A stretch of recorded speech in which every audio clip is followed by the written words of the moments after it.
Assalamualaikum warahmatullahi wabarakatuh. Di video kali ini kita akan membahas tentang fungsi, ya, fungsi.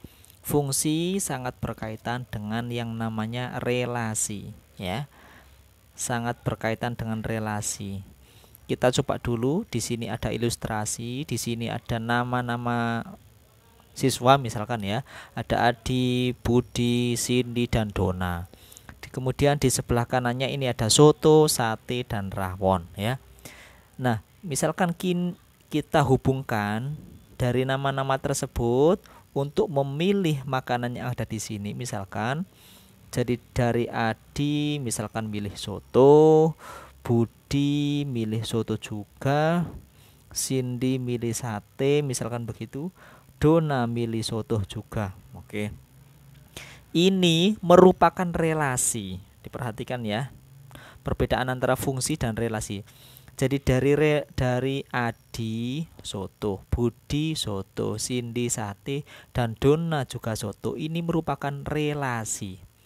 Jadi relasinya apa? Hubungannya apa? Relasi itu kan hubungan. Relasinya adalah misalkan makanan favorit.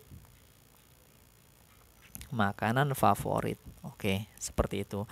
Jadi dari kiri, dari nama-nama, kemudian memilih yang kanan, yaitu makanan, ini dipilih, maka relasinya adalah bisa menunjukkan makanan favorit. Nah, apakah relasi ini merupakan fungsi? Diperhatikan ya. Jadi untuk relasi belum tentu fungsi. Kalau fungsi pasti relasi. Artinya apa? Kalau relasi hanya sebatas ada hubungan ya, dari kiri ke kanan ada hubungan. Kalau fungsi itu merupakan relasi yang khusus. Khusus ya. Khususnya kenapa? Karena ada beberapa catatan di situ. Catatan yang pertama adalah fungsi itu ya, saya jelaskan dulu ya. Untuk yang sebelah kiri yang memilih ya, misalkan di sini itu A, di sini B. Untuk yang memilih A itu namanya domain atau daerah asal ya. Jadi yang memilih, ini kan yang memilih, itu namanya domain atau daerah asal. Untuk yang B, yang dipilih, semuanya ini ada soto, sate, dan rawon, itu namanya kodomain. Kodomain. Apa kodomain? Daerah kawan. Ya, sedangkan yang terpilih saja, artinya objek yang hanya terpilih. Di situ ada sate dan ada soto. Itu namanya ring. Range. Range itu apa? Daerah hasil. Daerah hasil begitu ya. Jadi kalau domain daerah asal berarti semuanya yang ada di sini. Adi, Budi, Cindy, Dona. Misalkan Dona tidak memiliki makanan favorit di sini. Misalkan berarti Dona tidak memilih. Berarti domainnya tetap Andi, Budi, Cindy, dan Dona. Begitu ya. Meskipun Dona tidak memilih nggak apa-apa. Itu namanya domain, pokoknya yang ada di daerah asal yang mau memilih. Kemudian kalau kodomain daerah kawan, yang mau dipilih itu objek apa saja. Ada soto, ada sate, ada rawon di sini misalkan begitu. Kalau ring atau daerah hasil hanya yang dipilih saja, yaitu soto dan sate. Tadi saya katakan bahwa fungsi itu merupakan relasi yang khusus, hubungan yang khusus. Khususnya apa? Ada beberapa syarat di situ. Yang pertama, domain harus memilih semua. Nah, diperhatikan. Yang pertama, yang domain ini harus memilih semua. Otomatis Adi harus milih, Budi harus milih, Cindy harus milih, Donna harus milih. Apapun itu pokoknya Andi, Budi, Cindy, dan Donna harus milih. Itu syarat yang pertama. Syarat yang kedua, dikatakan fungsi jika domainnya tidak, bahasanya ya, tidak mendua. Artinya apa? Dilihat di sini. Adi hanya memilih soto, Budi hanya memilih soto, Cindy hanya memilih sate, Donna hanya memilih soto. Diperhatikan. Jadi Andi memilih soto, tidak boleh Andi juga memilih sate. Itu namanya fungsi. Jadi kalau Adi memilih soto dan Adi juga memilih sate atau memilih rawon, itu bukan namanya fungsi. Tapi kalau secara relasi boleh. Jadi Adi punya makanan favorit soto dan rawon, itu boleh relasi. Tapi untuk fungsi itu bukan termasuk fungsi karena Adi memilih dua objek. Jadi sekali lagi, fungsi itu cirinya adalah yang depan harus memilih semua. Dan yang kedua, yang depan itu tidak boleh mendua atau nyabang di sini. Jadi hanya memilih satu objek saja, ya.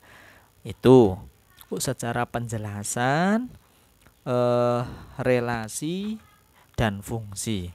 Selanjutnya, relasi dan fungsi bisa disajikan dalam bentuk diagram panah, grafik kartesius, dan himpunan pasangan berurutan.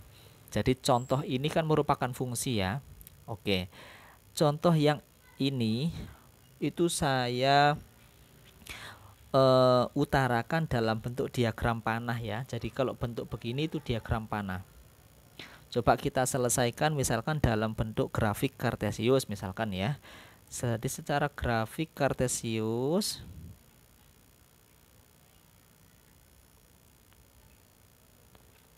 kita gambarkan seperti X dan Y gitu ya. Oke, yang bawah ini ada Adi, ada namanya Budi, ada namanya Cindy, ada namanya Donna. Kemudian yang atas ada soto, ada sate, ada rawon, begitu ya.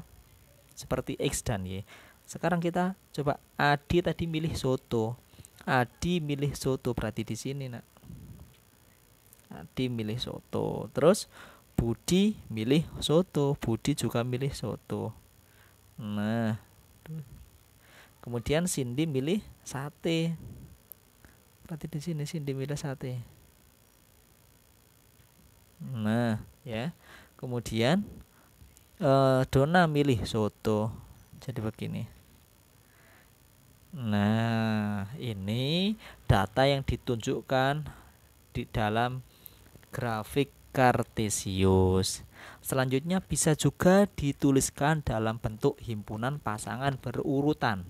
Berurutan ya.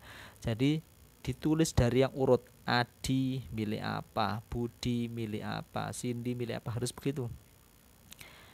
Sekarang dituliskan dalam bentuk himpunan pasangan berurutan. Berarti gimana itu himpunan begini ya. Kurung kurawal, siapa tadi? Ada Adi, koma, apa yang dipilih? Soto. Tutup, apalagi? Budi, koma, milih apa Budi? Soto juga. Terus ada Cindy. Milih apa Cindy? Cindy milih sate. Selanjutnya ada Donna. Milih soto. Nah, seperti ini ya. Ini fungsi yang disajikan dalam bentuk, kalau ini tadi diagram panah, ini grafik kartesius, yang ini pasangan berurutan ya. Selanjutnya ada sifat-sifat fungsi. Sifat-sifat fungsi yang pertama itu ada injektif, yaitu 1-1. yang kedua surjektif atau onto, yang ketiga ada bijektif yaitu korespondensi satu-satu. Maksudnya apa? Coba kita uraikan satu persatu. Nanti ada perbedaannya masing-masing ya. Yang injektif satu-satu. Secara mudah untuk yang apa tadi? Injektif itu, nah, cirinya mudah ya. Cirinya mudah. Jadi dari himpunan A menuju himpunan B ini harus merupakan fungsi, tapi coba fungsi ya. Ini fungsi apa? Bukan ini. 1 ke A misalkan begitu ya, 4 ke B, 2 ke D, 3 ke E. Ini fungsi bukan? Fungsi. Kenapa? Karena domainnya, daerah asalnya semuanya memilih dan tidak ada yang mendua. Oke. Ini merupakan injektif. Kenapa? Karena semuanya yang terpilih itu satu-satu. Coba 1 gandengannya A, 2 gandengannya D, 3 gandengannya E, 4 gandengannya B. Jadi tidak ada yang sama pasangannya. Ini misalkan jodohnya masing-masing begitu ya. Dan perlu diperhatikan salah satu ciri yang lain injektif itu ada satu yang tidak terpilih. Jadi himpunan B ini anggotanya lebih banyak daripada yang A. Diperhatikan ya. Jadi ada yang tidak terpilih. Jadi cirinya injektif itu terpilih satu-satu. Terpilih satu-satu. Ya, tidak ada yang namanya double ya. Di sini misalkan 1A, 2A itu enggak boleh. Itu bukan satu-satu namanya. Nah, ini terpilih satu-satu. Kemudian syarat yang kedua, di daerah kawan atau kodomain itu ada sisa yang tidak terpilih. Itu ciri dari injektif. Kemudian surjektif. Surjektif itu apa? Misalkan begini. Ini kan ciri-ciri atau sifat-sifat fungsi. Misalkan 1A, 2A misalkan ya, 3C, 4B. Oke. Ini fungsi bukan? Fungsi. Kenapa fungsi?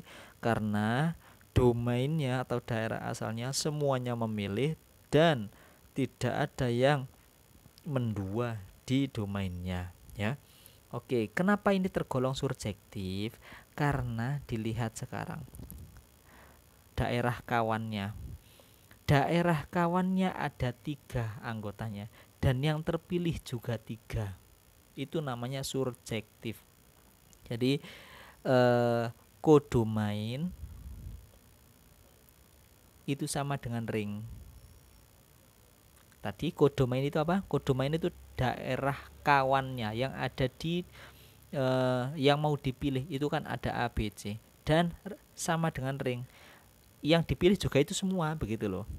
Jadi ini dinamakan surjektif. Ini bukan namanya injektif. Kenapa? Karena A ini dipilih oleh 2 orang. Nah, begitu ya. Itu namanya bukan termasuk injektif. Kalau injektif tadi harus terpilih satu-satu. Sekarang bijektif, korespondensi satu-satu. Artinya apa? Persis satu-satu milihnya. Ya.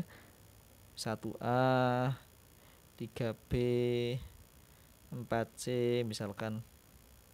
Kemudian ada 4D. Nah, diperhatikan semuanya memilih satu-satu. Dan yang ada di kodomain itu sama dengan ring juga. Ya. Yang ada di B ini juga termasuk yang terpilih dari daerah asalnya ya. Jadi bijektif itu gabungan antara injektif dan surjektif. Seperti itu ya. Sekarang kita lanjutkan untuk menentukan banyak pemetaan. Pemetaan itu memilih ya, pemetaan dari suatu fungsi. Misalkan kita punya himpunan A di sini. Anggotanya ada 1, 2, 3, 4 dan 5. Kemudian kita punya fungsi lagi, kita punya himpunan lagi, himpunan B, anggotanya A, B, C, dan D. Oke, kita menentukan, misalkan tentukan banyak pemetaan dari himpunan A ke himpunan B, misalkan begitu ya. Ini soal yang pertama dan ini soal yang kedua. Tentukan, jadi soal nomor 1 misalkan tentukan banyak pemetaan dari himpunan A ke himpunan B. Coba kita perhatikan dulu, himpunan A itu ada berapa banyaknya anggota himpunan A? 1, 2, 3, 4, 5, ada 5 ya. Kemudian banyaknya anggota himpunan B 1, 2, 3, 4. Oke, jadi untuk banyak pemetaan dari A ke B itu dibalik ya, dari B pangkat A. B nya tadi 4 pangkat 5. Nah seperti itu ya. Kemudian kalau B ke A sama, berarti A pangkat B 5 pangkat 4. Seperti itu ya. Kita lanjutkan untuk rumus fungsi dan aljabar fungsi pada video selanjutnya.